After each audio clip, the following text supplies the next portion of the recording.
আপনারা যারা কোরবানি করবেন, আপনারা কোরবানির পশু কমে 1 সপ্তাহ আগে কিনবেন। কমসে কম কয় সপ্তাহ আগে? যদি 1 মাস আগে পারেন আলহামদুলিল্লাহ, যদি 1 বছর আগে পারেন আরো আলহামদুলিল্লাহ।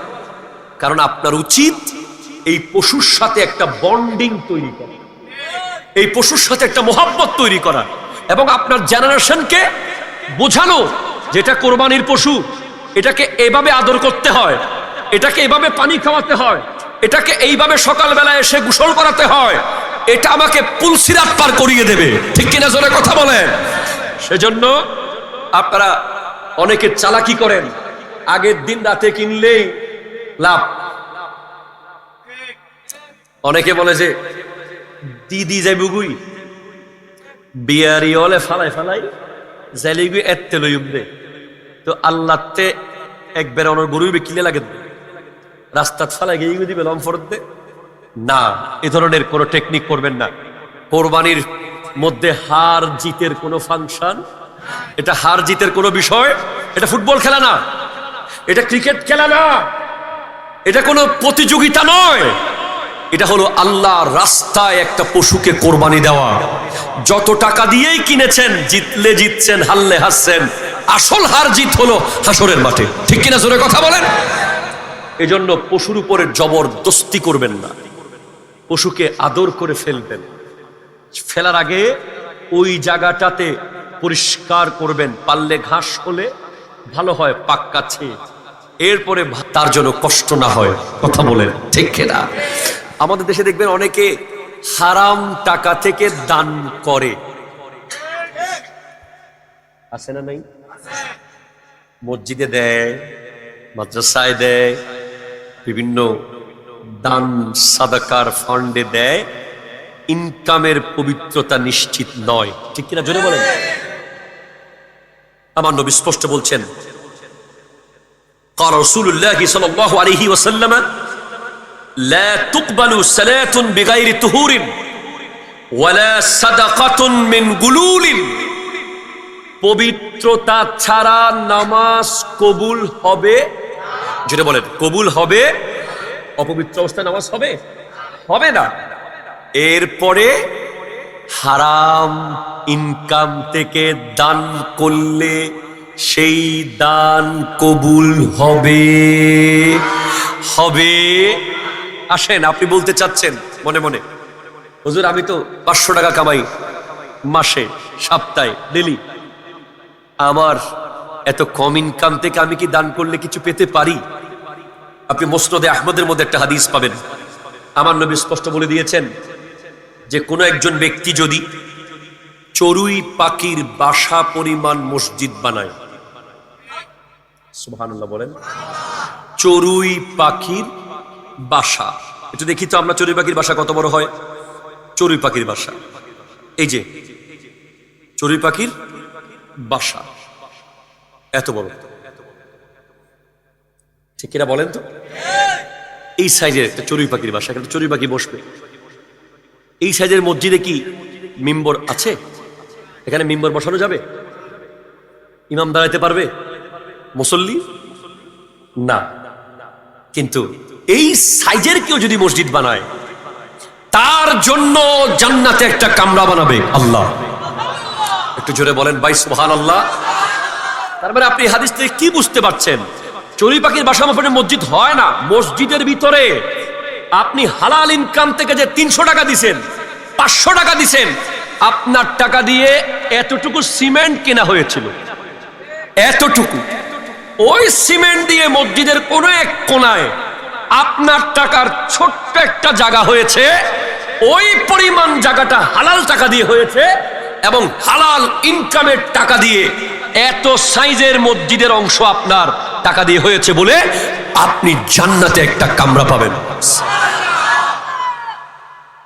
এই জন্য যারা গরিব হালাল ইনকাম করে তাদের আফসোস করার কোনো কারণ নাই, তারা সুখী।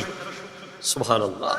যাদের কাছে কোটি টাকা নাই, 1000 কোটি টাকা নাই, মনে রাখবেন হারামের টাকা দিয়ে দামি বাড়ি, ডুপ্লেক্স বাড়ি, এসি গাড়ি ঘোড়া থাকার পরেও ঘুম কিন্তু আসে না।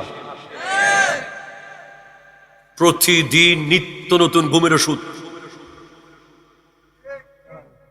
কথা কন। আর রিক্সাওয়ালাকে দেখেন বটতলি মোড়ে, শেষ। হায় হায় হায়, কি শান্তি! মনে রাখবেন, একটা হলো সুখ আর একটা হলো শান্তি। গাড়ি সুখ, বাড়ি সুখ, অট্টালিকা, এসি, এয়ার কন্ডিশন সুখ, আর শোয়া মাত্র ঘুম চলে আসা শান্তি। এটা হালাল ছাড়া আর কিছুতে নাই। আপনি একজন সুদখোরকে জিজ্ঞেস করেন, সে যখন সুদের টাকা নেয় তার ভিতরে কেমন লাগে? একটা ছটফটানি আছে।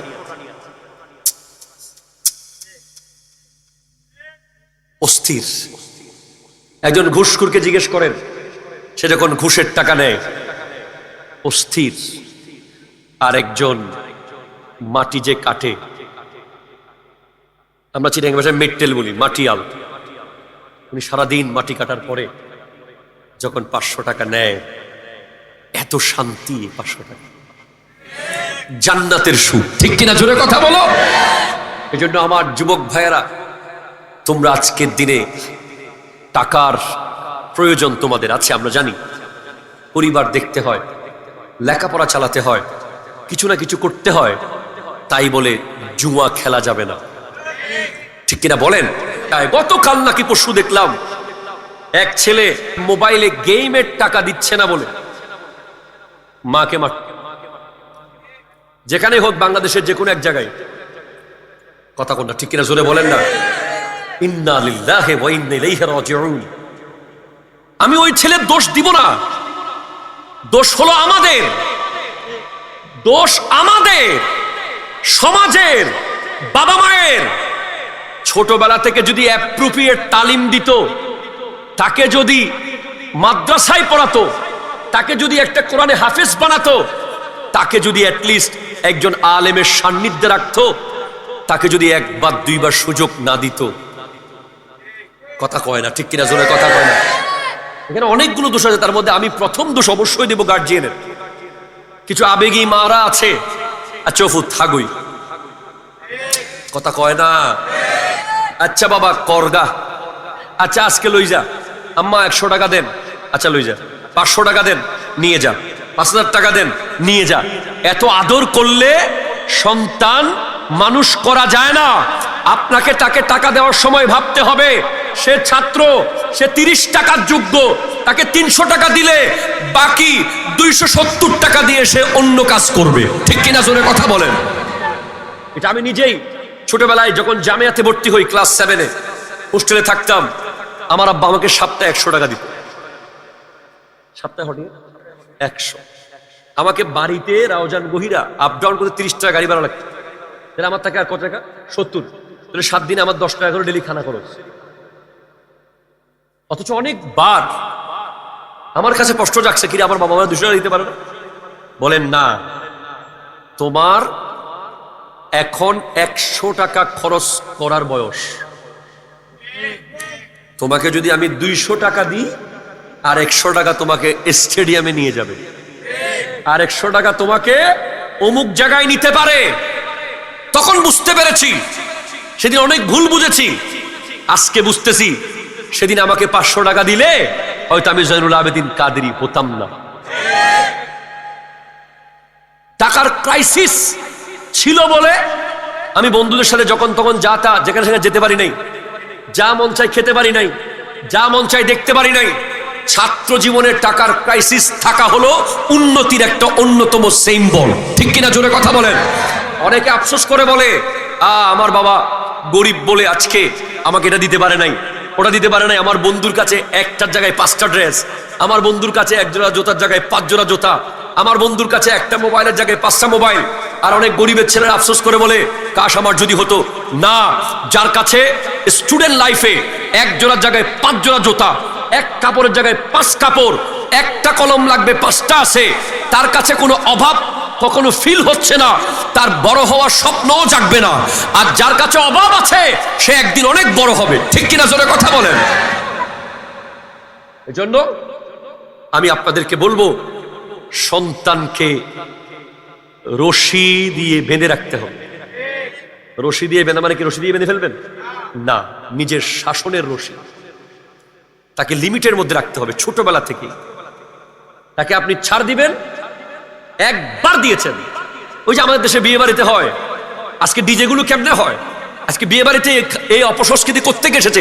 একদিন কোন এক মুরব্বী সুযোগ দিছিল, আচ্ছা আজি একদিন গরব্বি ও বলে স্যার এই আজি একদিন গরব্বি হয়ে অনেক গাছ রুকি দিন এই গাছি বাজি বট গাছ গিয়ে কথা জোরে বলেন না ঠিক কিনা। সেজন্য খুব কষ্ট পেয়েছি, আমরা এত বক্তব্য দিয়েছি, মা বাবার ব্যাপারে আমার এত বক্তব্য আছে, অথচ সেই ছেলে যখন মাকে থাপ্পড় মারতেছে কলিজা ফেটে গেছে। ওয়াল্লাহ যদি আমার ছেলে হতো আমি সেখানে। যেই ছেলে মায়ের গায়ে হাত তুলে, যেই ছেলে বাবার গায়ে হাত তুলতে পারে, তার আবার ঈমান কি, তার জীবন কি, সে তো জাহান্নামের কীট হয়ে গেছে, ঠিক কিনা জোরে কথা বলেন। তার কিসের নামাজ, কিসের জীবন, সে পশু হয়ে গেছে। তাকে বুঝাতে হবে, তাকে পারফেক্ট ট্রিটমেন্ট করতে হবে।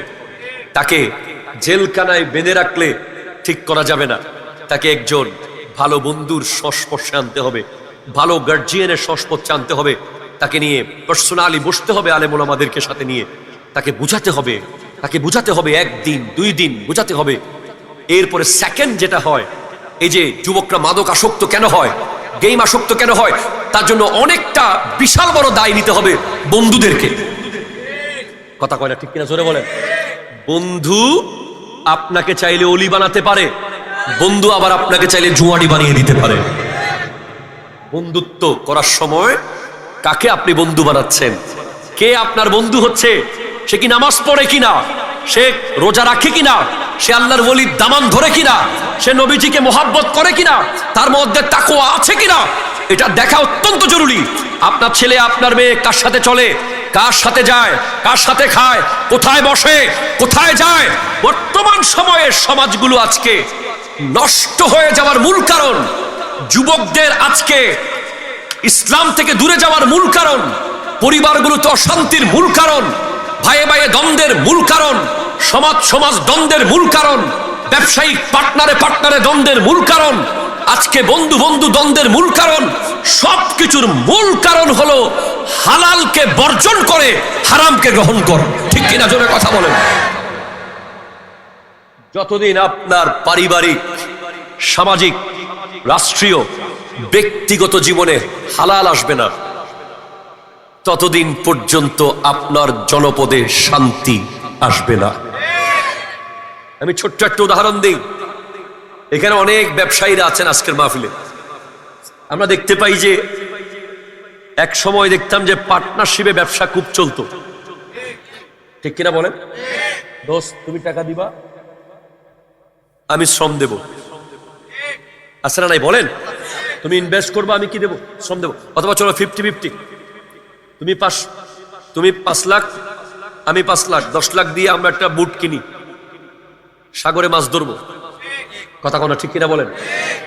তুমি 5 লাখ, আমি 5 লাখ দিয়ে একটা সাউন্ড সিস্টেম কিনি, আমরা মাহফিলে সাউন্ড চালাবো। কি সুন্দর ব্যবসা আগে চলতো। আপনি এখন দেখবেন বর্তমান সময়ে মানুষ পার্টনারশিপে মরতেও রাজি নাই, বাঁচা তো দূরের কথা, সরি মরা তো দূরের কথা, বাঁচতেও রাজি নাই, ঠিক কিনা জোরে বলেন। বলে বাজি ফাইতেন না, শেয়ারে এটা করিও না, ওটা করিও না, সবাই মানা করে, খবরদার। কেন? কারণ শেয়ারের ভিতরে কি আছে জানে না, ইলমে দ্বীন নাই।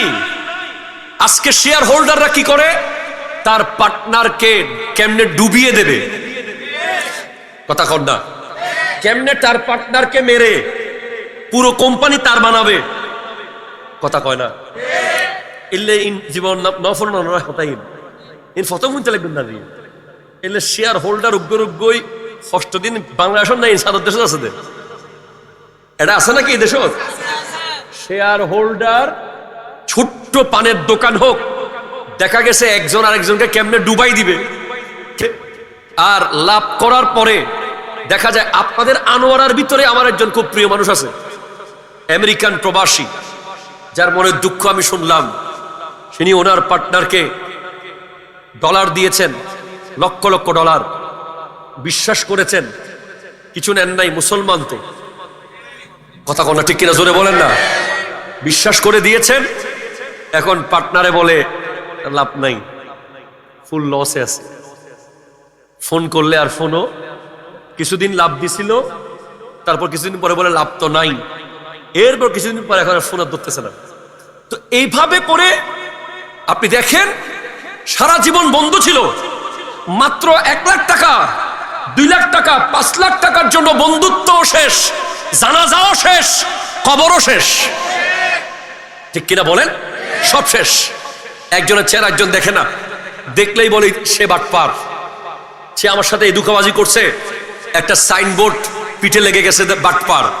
অথচ আমি আপনাকে যদি একটা হাদিস শোনাই, আল্লাহু আকবার, আমার নবী জানিয়ে দিচ্ছেন হাদিসে কুদসি, ক্বালা রব্বুল আলামিন, আচ্ছা আমার নবী ইরশাদ করছেন, হাদিস, নবীজির হাদিস, আন আবি হুরায়রা রাদিয়াল্লাহু তাআলা রাফাহু ক্বাল ইন্নাল্লাহা তাআলা ইয়াকুলু, নিশ্চয় আল্লাহ বলেন, আনা সালিসুশ শারীকাইন।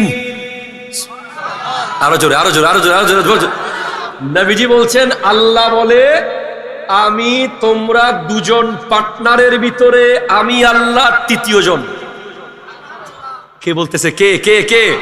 আল্লাহ বলছেন যে তোমরা যারা দুজনে মিলে পার্টনারে ব্যবসা করো, দুজনে হালাল ইনকামের জন্য একটা রিক্সা কিনেছো মিলে, দুজনে মিলে একটা পানের দোকান দিয়েছো, দুজনে মিলে একটা নৌকা কিনেছো, দুজনে মিলে একটা হালাল ব্যবসায় শুরু করেছো, তোমরা দুজনের সাথে আমি আল্লাহ সালেস, আমি তৃতীয় শরিকদার আছি। বলে আল্লাহ আপনি কতক্ষণ আছেন?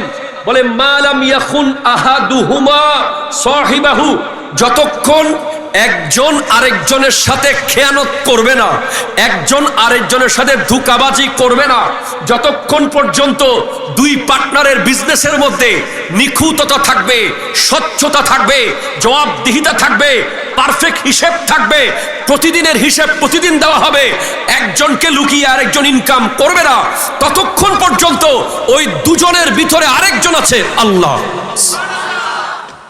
আরো জোরে। ওরা কি জানে সেটা? ওই লুবিরা কি জানে? জানে না। তো আল্লাহ আপনি কতক্ষণ থাকবেন? আমার নবী বলছেন, ফাইজা খানাহু হারাজতু মিন বাইনিহিম, যখন একে অপরের সাথে বিন্দু পরিমাণ খেয়ানত করে ফেলে, যখন একজনের টাকা আরেকজন মেরে দেয়, একজন আরেকজনকে না জানিয়ে মুনাফা নিয়ে ঘরে চলে যায়, অগোপনে ব্যবসার টাকা নিয়ে যায়, খেয়ানত করে, তখন আমি আল্লাহ তাদের থেকে চলে যাই, বের হয়ে যাই। আজকে আপনি দেখেন আমরা কি শুরু করেছি।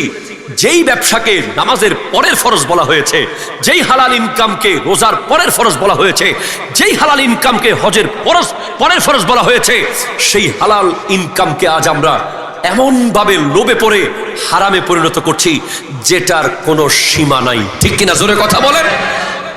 সামনে দেখবেন কোরবানির হাট,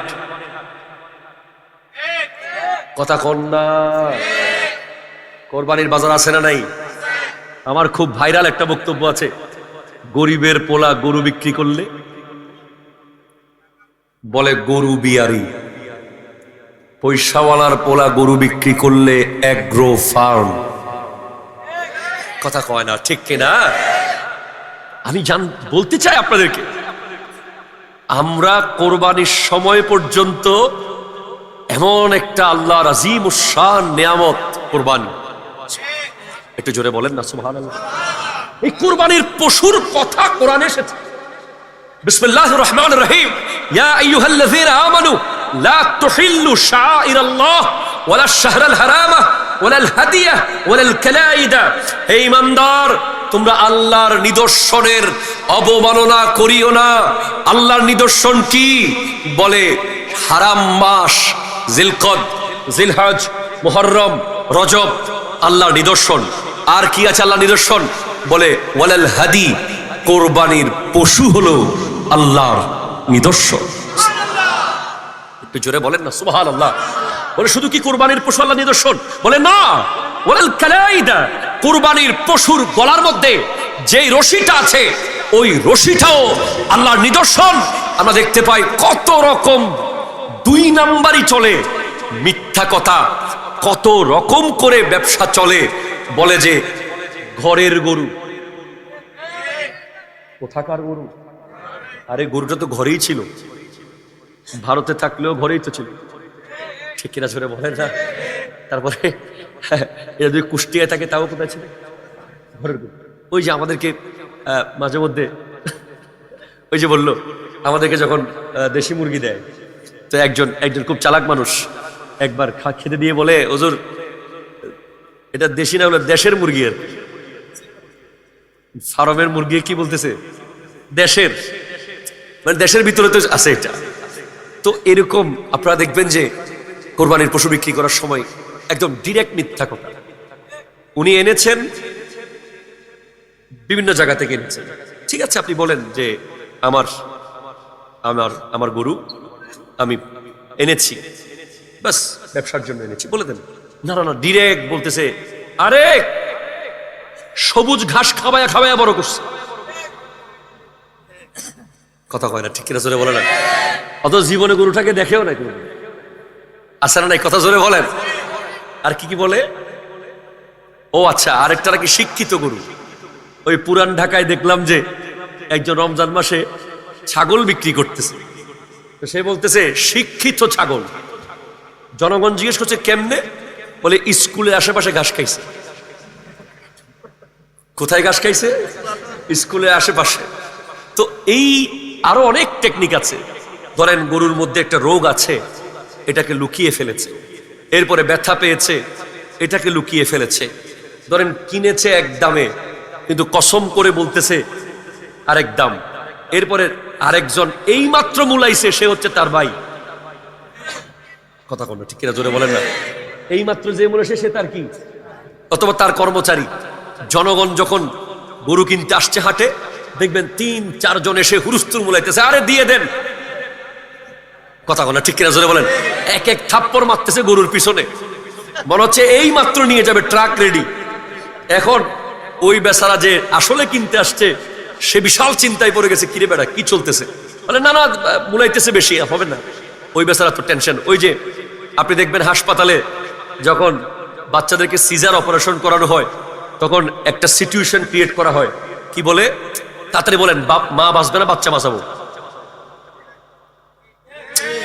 তাড়াতাড়ি হন, মা বাঁচাই না ফুয়া বাঁচাই। তখন বেচারা পুরুষ যে তাকে, সে বলে যে ভাই যা ইচ্ছা করেন, কাকে বাঁচাবেন তাড়াতাড়ি বাঁচান।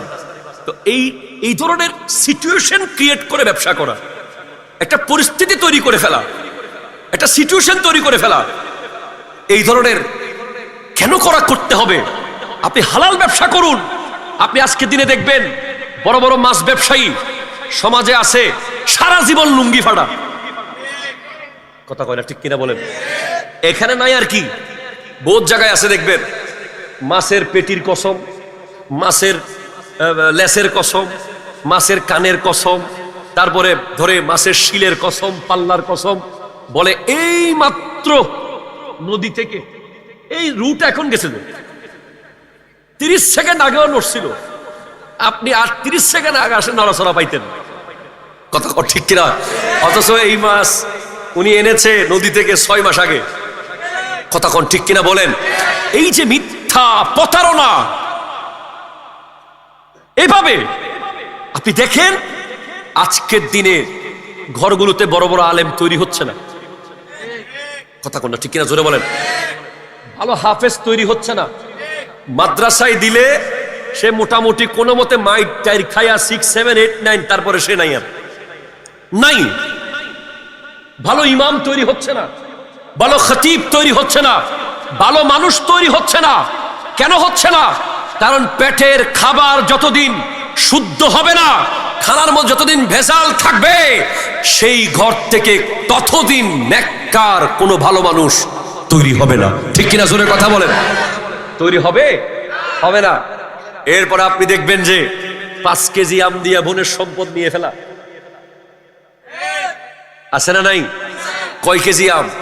5 কেজি হিমসাগর আম দিয়া বোন রে ফোন দিছে, বোন তোমার জন্য রাজশাহী থেকে 5 কেজি টসটসা হিমসাগর। বোন তো পুরো অবাক, এর গোটা জীবন ভাইয়ে কোনো খবর নেয় না, হঠাৎ ভাইয়ের ফোন এসে দেখে আসলেই তা মানছে। বোন আহা ভাই, বোন তো বহুত খুশি, বলে ভাই কি লাগবে? বলে বোন একটা সাইন লাগবে। 5 কেজি আম দিয়া 5 কাটা জায়গা, খারাপ কথা কথা ঠিক কিনা জোরে বলেন। এভাবে করে দেখবেন ক্ষমতা দিয়ে জায়গা দখল আছে না নাই? কথা কন। হায় হায় হায়, গত কয়েকদিন আগে দেখলাম গাউসিয়া কমিটির ভাইয়ের একটা লাশ বের করতেছে, দেখছেন আপনারা? লাশটা যে খাটে করে বের করবে, খাটের জায়গাটা পর্যন্ত বাড়ির পাশে নাই। লাশটাকে 4 জনে চারদিকে ধরে, একজন হাত ধরছে, একজন পা ধরছে, একজন মাথা ধরছে, যেভাবে ধরে কবরে রাখার কথা সেইভাবে ধরে ঘর থেকে বের করতে হচ্ছে। 1 ইঞ্চি জায়গা কেউ কাউকে ছাড়তেছে না, লাশ বের করার জায়গা পর্যন্ত রাখতেছে না। এমনকি নিজে যে মরার পরে বের হবে সেই চিন্তা নাই। বছরকে বছর মামলা মোকদ্দমা হামলা করে জায়গা দখল করে নিজের ঘরকে যে বাড়াচ্ছ, এই ঘর তো তোমার না, ঠিক কিনা জোরে বলো। আরে পরের জায়গা, পরের জমি, ঘর বানায়া আমি রই, এই আমি তো সেই ঘরের মালিক, এই ঘরের মালিক নই। আমি আপনাকে জানাতে চাই আমার নবীর একটা হাদিস, ওয়ান সাঈদ ইবনে زيد قال سمعت النبي صلى الله عليه وسلم يقول من أخذ شبرا من الأرض ظلما فإنه يطوقه يوم القيامة من 7 أرضين। যে ব্যক্তি তার কোন ভাইয়ের 1 বিঘত জায়গা, কয় বিঘত? কালকে হবিগঞ্জ জিজ্ঞেস করলাম এটাকে তোমরা কি বলো? বলে ডাব। 1 ডাব, 1 বিঘত। 1 বিঘত জায়গা কি হয়? এতটুকু জায়গা দিয়ে এমন কি হয়ে যাবে বলেন?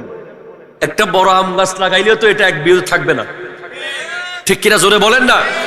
1 বিঘত জায়গা যে আপন ভাইয়ের অন্যায়ভাবে দখল করবে, কিয়ামতের দিন 7 পৃথিবী তার গলার মধ্যে ঝুলিয়ে দেওয়া হবে। 7 পৃথিবী তার গলার মধ্যে ঝুলিয়ে দেওয়া হবে। আজকের দিনে আপনি দেখেন তসবিহ পড়তে পড়তে আইল ঠেলে, কথা জোরে বলেন ঠিক কিনা? মসজিদের সামনের কাতারে নামাজ পড়ে, বিলে গিয়ে দেখা যায় আইল আগের জায়গায়। এখানে এরকম লোক নাই আলহামদুলিল্লাহ, নানা এলাকাতে এরকম কোন লোক নাই, নাই মারহাবা, নাই আল্লাহ। তো যখন দেখবেন আপনি কারো জায়গা দখল করছেন জোর করে, যখন দেখবেন আপনি হারাম খাচ্ছেন, যখন দেখবেন যে আপনি সুদের টাকা খাচ্ছেন, যখন দেখবেন যে আপনি ঘুষের টাকা খাচ্ছেন, যখন দেখবেন যে আপনি ভেজাল খাচ্ছেন, তখন আপনার ভিতর থেকে দয়া মায়া চলে যাবে, ঠিক কিনা জোরে বলেন বলেন বলেন। আপনি যে কখন পাষাণ হয়ে গেছেন, আপনি যে কখন আপনার আব্বার দিকে দৌড় মারতেছেন, কখন বড় ভাইয়ের দিকে হাত তুলতেছেন, কখন মুরব্বীকে গালি দিচ্ছেন, কখন কাউকে দিচ্ছেন, এই হিতাহিত জ্ঞান আপনি হারিয়ে ফেলবেন।